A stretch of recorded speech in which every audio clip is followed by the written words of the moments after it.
छत्तीसगढ़ व्यापम शिक्षक भर्ती 2023 के बारे में बात करेंगे। छत्तीसगढ़ सरकार ने इस वर्ष के अंत में विधानसभा चुनाव से पहले शिक्षक भर्ती का विज्ञापन जारी किया है, जिसके अंतर्गत जो वैकेंसी है वह सीधी भर्ती प्रक्रिया है, जिसके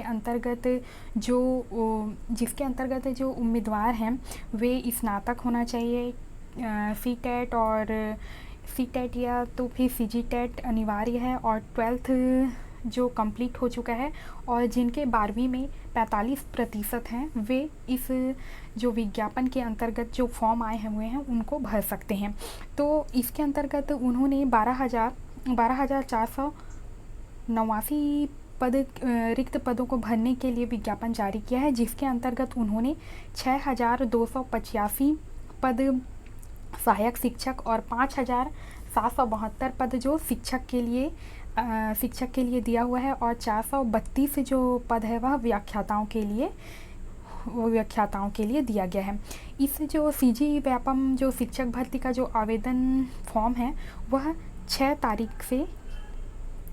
मई से भरा जाएगा। ऑनलाइन इसके लिए एप्लीकेशन को फिलअप कर सकते हैं। 10 बजे से ऑनलाइन फॉर्म भरा जा सकता है और इनके परीक्षा तिथि जल्द ही हमें मिल जाएंगे। और इसके अंतर्गत अब ये जान लेते हैं कि कौन कौन इस पेपर के लिए अप्लाई कर सकता है और क्या क्या सीमाएं हैं।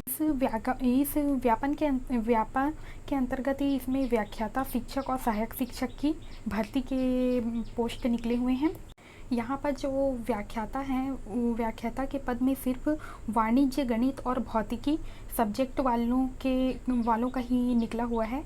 तो इसके अंतर्गत उनकी जो योग्यता है वे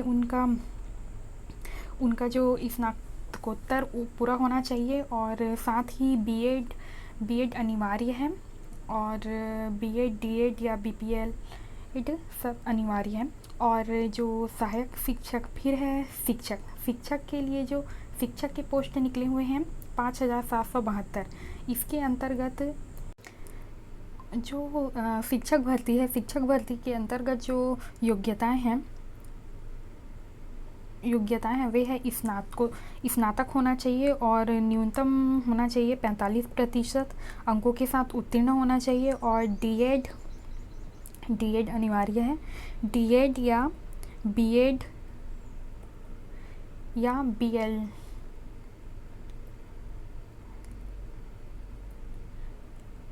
BLED उत्तीर्ण होना अनिवार्य है और साथ ही इसके साथ TET भी उत्तीर्ण होना अनिवार्य है, चाहे वह CGTET हो या फिर CTET हो। अब इसके अंतर्गत अब अगला है सहायक शिक्षक के अंतर्गत 12वीं उत्तीर्ण होना चाहिए। इसका जो अप्लाई कर सकते हैं उन्हें 12th उत्तीर्ण होना चाहिए, वो भी कितना 45% के साथ। पहले जो इसका प्रतिशत था वह 50% किया गया था अधिकतम, लेकिन अब इसकी जो वो है उसको कम कर दिया गया है और इसमें 12th 45% वाले भी अप्लाई कर सकते हैं। और साथ ही डीएड, बीएड या BLED उत्तीर्ण होना चाहिए और साथ ही TET प्राथमिक स्तर का होना चाहिए। जो सहायक जो शिक्षक है उसके लिए TET जो है वो प्राथमिक स्तर का उत्तीर्ण होना ज़रूरी है और जो शिक्षक है उसके लिए उच्च प्राथमिक स्तर का जो TET है या CTET है वह उत्तीर्ण करना अनिवार्य है। और ये जो सहायक शिक्षक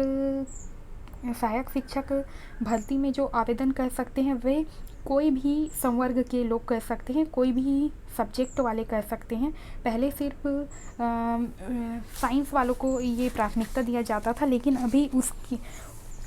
अभी वह प्रक्रिया हटा दिया गया है और इसके अंतर्गत कोई भी सब्जेक्ट वाले सहायक शिक्षक की भर्ती में आवेदन फॉर्म डाल सकते हैं। बस उन्हें 12th उनका 45% होना चाहिए और बीएड या डीएड या BLD होना चाहिए और साथ ही उसका टेट क्लियर होना चाहिए।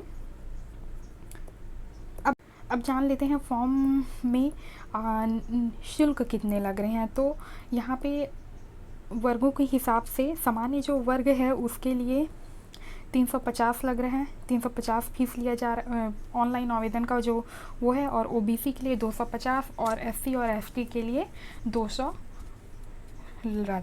रुपये लग रहे हैं। और जो इनकी जो तिथि है, आवेदन करने की जो तिथि है वह 6/5/2023 से प्रारंभ हो रहे हैं, मतलब कि आज से। और इसका जो अंतिम तिथि है वह 31/5/2023 तक है। अब इस जो भर्ती प्रक्रिया है उसके बारे में थोड़ा सा बात कर लेते हैं।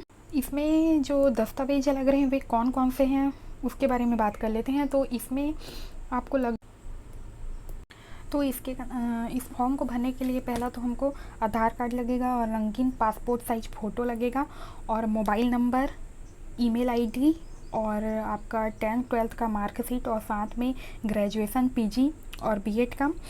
और इसमें लगेगा जाति प्रमाण पत्र और निवास प्रमाण पत्र और जो अनुभव प्रमाण पत्र है वो। और जो विकलांग कोटा के जो हैं उनके लिए उनके विकलांगता प्रमाण पत्र भी लगेगा। और इस आवेदन से संबंधित 2 पॉइंट पे और बात करेंगे। जो जो अभी जो सीटेट का जो फॉर्म आया हुआ है, अगर उसमें आप क्लियर हो जाते हैं तो वह मान्य होगा आपके ये सीजी व्यापम भर्ती में। और जो अतिथि शिक्षक थे उन्हें विशेष रूप से बोनस अंक